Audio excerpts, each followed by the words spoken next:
pessoa tá com fome. Eu tô com fome. Nem dá pra ver quem que é quem aqui. Bota um boi na minha frente. Na minha cara deve estar uma beleza. Não dá, não aparece. Tua Maria. Não tá dormindo. A Bruna tá roncando.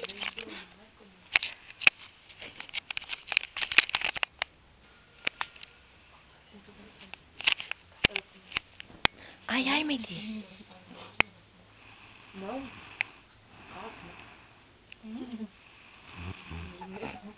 Não vai dar ainda.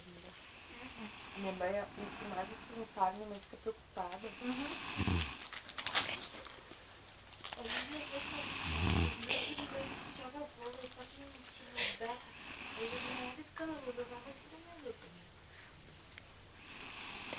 Não dá pra fazer isso, né? Minha mãe... Tá roncando? Olha lá, levanta lá. Ai, eu não consigo me aguentar. Deixa eu passar pra cá, meu.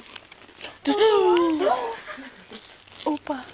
Salve as bolachas, faço massagem, Nem falar. A Thay faz.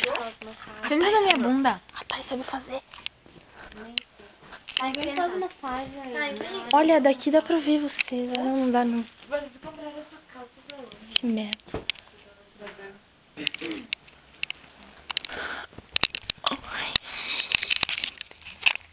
Dá pra ver nada, meu. Isso aqui parece uns cocôzinhos. Ai, para. Tipo cocô de cabra, meu. Coelho. Todo mundo fala isso. Ai, que merda.